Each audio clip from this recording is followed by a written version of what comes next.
Here's your very funny reminder that Black history is inevitable. It is not lost on me that crowds of people made their way to DC on the 4th of July to participate in USA 250 programming that explicitly and specifically excluded Black history. It is not lost on me that that crowd of people had to shelter from a storm in the African American History Museum. The ancestors were in their bag. These people knew exactly what they were going to. Out there with literal white nationalists, just to end up seeking safety in the Black People Museum. The irony is crazy, but it's deeper than just this rainy day situation. A consistent thread throughout the history of America is the story of Black people fighting for more in this country. Expanded access in education and healthcare and workplace protections, just to name a few. Infrastructure that helps everyone. And as crazy as it sounds, this situation is a part of that history now. Black people fought for over 100 years just to get that museum built, often fighting the very politicians that these kinds of people revere. And despite a century of pushback from your people, we won. That museum exists. You're welcome. I hope some of these people accidentally got radicalized walking around the museum like, oh my God, we did what? Okay, just watch this.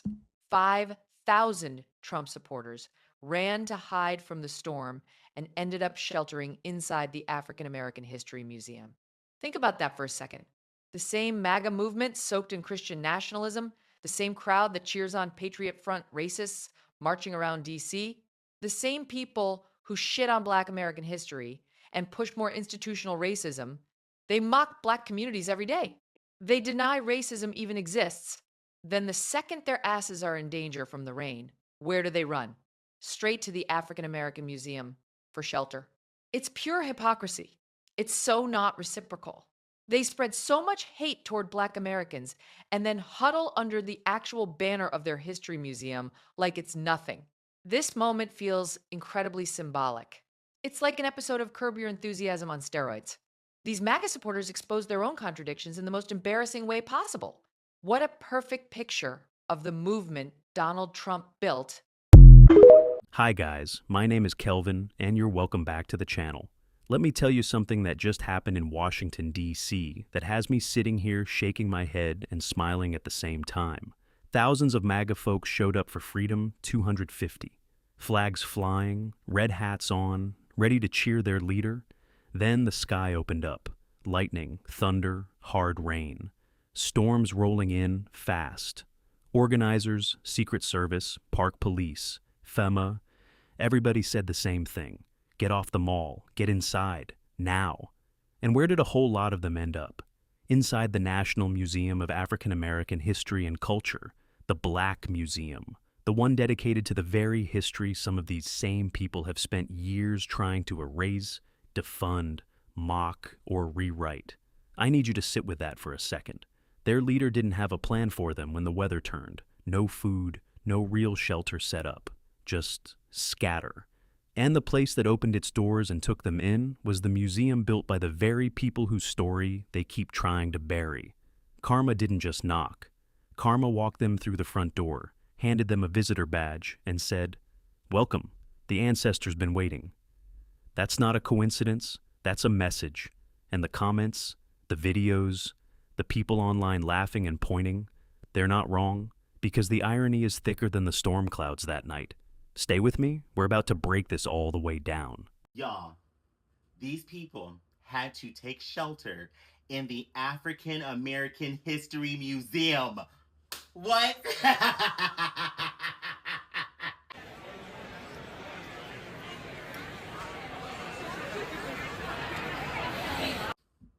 Last night, of course, was July 4th. And Chunky Milk decided to do his biggest, longest speech ever from what he said at the National Mall. Now, because of the weather, the lightning, the hail, the rain, the wind, the tornadoes, the hurricanes, they had to kick people out for safety. So they kick everybody out for safety. And where did all of MAGA have to go to?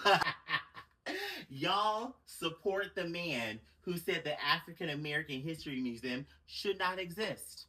Y'all support the man who feel that anything that has to do with anybody who's African American is DEI. And when you were in danger, you had to take shelter in the museum that you say should not exist?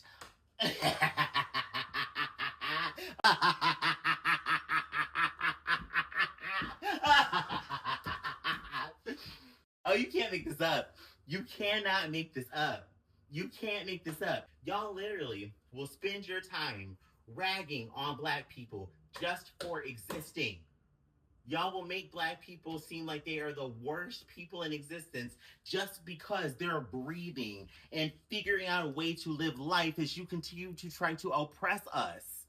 And then when something happens and the person you support kicked you out, didn't leave you food, shelter, water, air conditioning, or anything, where'd you end up at?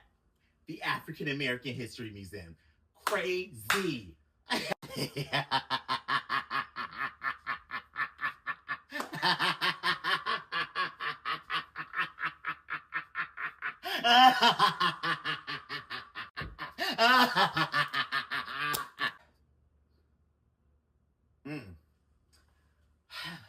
How's it taste?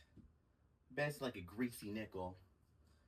Y'all had to come and take shelter and get cheap plastic shoes while the man that you idolized kicked you out and didn't even leave you water. Crazy. This is America. America. So hurry now. America.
Trump supporters were forced to hunker down in the African American Museum in Washington, D.C. after a storm hit. And why I'm laughing is because these are the most racist people in this country forced to take shelter in a history museum that commemorates African Americans and their history, a lot of which these MAGAs deny ever happened. July 4th is turning out to be a crazy day. We also had this picture come out of DC where you had a lone Black woman riding a bus along with masked Patriot Front white supremacists. And she's the only one not wearing a mask. That is freaking awesome. And I bet you a lot of these Patriot Front members had to go and then take off those masks and find shelter in the African American Museum. Oh, the sweet irony. Maybe while they're there, they can explore around and educate themselves. And relax and enjoy my evening. When all of a sudden, I hear this agitation.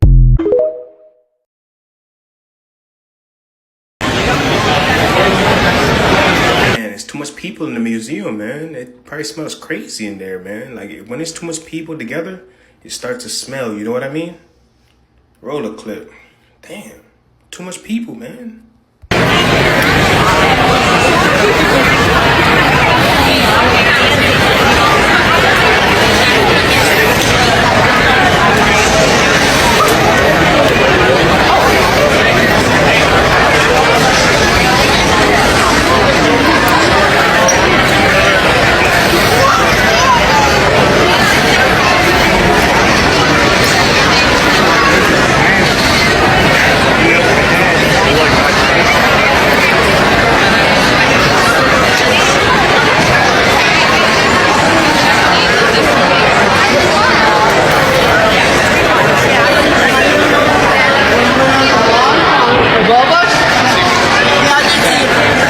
Can we shut the power off? Like the building, there's a lot of light. It takes a lot of electricity to run that building. It would be nice if we could just shut the power off, like just to reserve some energy for for the next visit. You know what I mean? But it would be nice to just shut the power off a little bit. And I know for a fact, it smells. Imagine you outside in the rain. Now you're in the building. It starts to smell. Am I right or wrong? Comment down below. Let me know what you guys think, man. Let me know what you guys think. So comment down below. Let me know what you think. I'll see you guys on the next video, man. This is crazy, man. A lot of people in one building. This is crazy. America gave us probably one of the best metaphors this weekend, and it was almost too perfect to even write when I started to put pencil to paper. Let's get into it. The sky over the National Mall turned black. A severe thunderstorm barreled toward Washington. Lightning, blinding rain, 60-mile-per-hour winds. Officials ordered an immediate evacuation, and thousands of people scattered in every direction looking for safety. Where did so many of them find that shelter? There was a list of sanctuary places for them to seek shelter, but one in particular really struck me. The National Museum of African American History and Culture. Think about that. A museum built to preserve the stories of people who survived slavery, lynching, segregation, Jim Crow, redlining, voter suppression, generations of Americans who were told over and over again that their lives, their freedom, and their history mattered less. And when the storm came, its doors opened, because history has more grace than we often show each other. That museum did not stop anyone at the entrance and ask, before you come inside, tell us what you think about civil rights, tell us how you vote, tell us whether you've ever dismissed our history as divisive. No, it offered shelter, because that's what truth does. It protects, it teaches, it endures.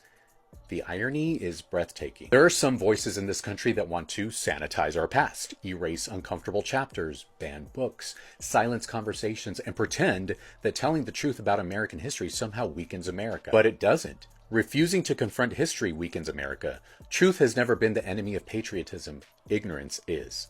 The stories housed inside those walls are not Black history separated from American history. They are American history. The wealth of this nation, the democracy that we celebrate, the freedoms we claim, the music we dance to, the language we speak, the culture we export to the world, they all bear the fingerprints of Black Americans. You cannot amputate that history without amputating America itself. So I hope, if only for a few moments while the rain pounded the roof, that people looked around.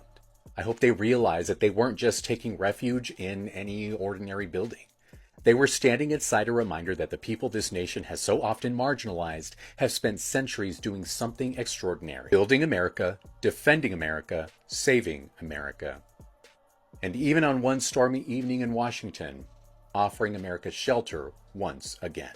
Picture it. It's evening on the National Mall. Freedom 250 is supposed to be this big patriotic flex. Trump's speech is coming. Fireworks are planned. The crowd is locked in. Then the weather turns ugly. Lightning, rain, real danger. Officials order an evacuation around 7 to 7:30.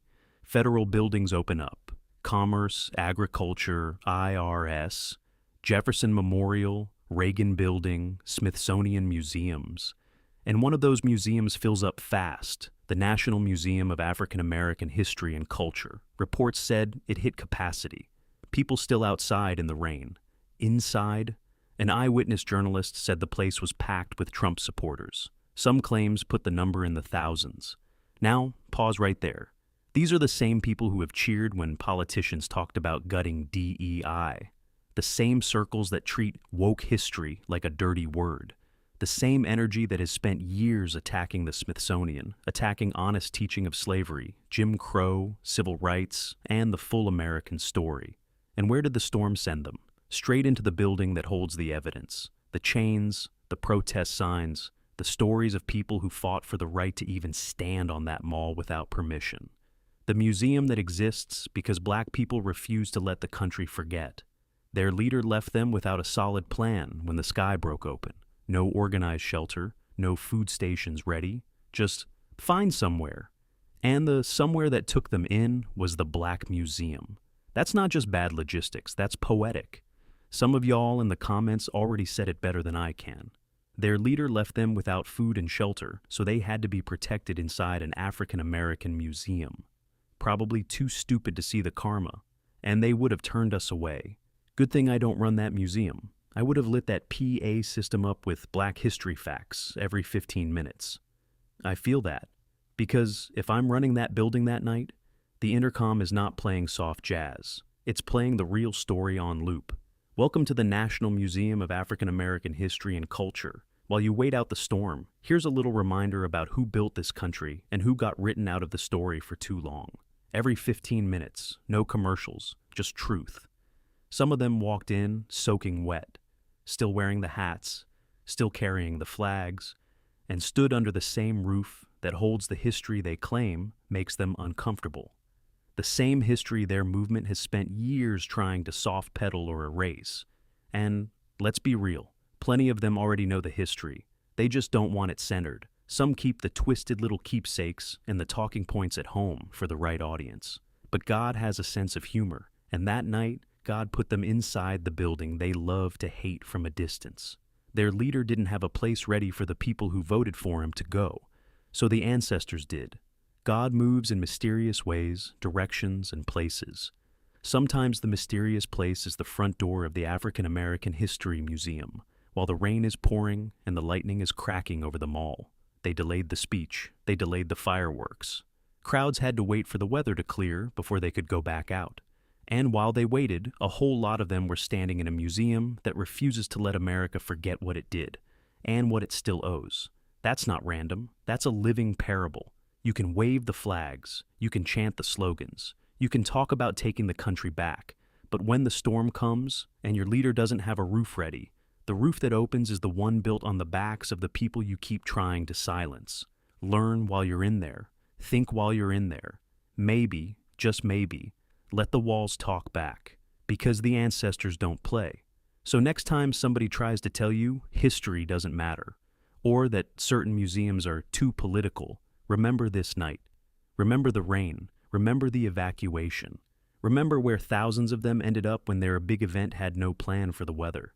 They walked into the Black Museum for shelter. The building didn't turn them away. The history didn't flinch. That's the story. That's the karma. And that's the part they can't spin.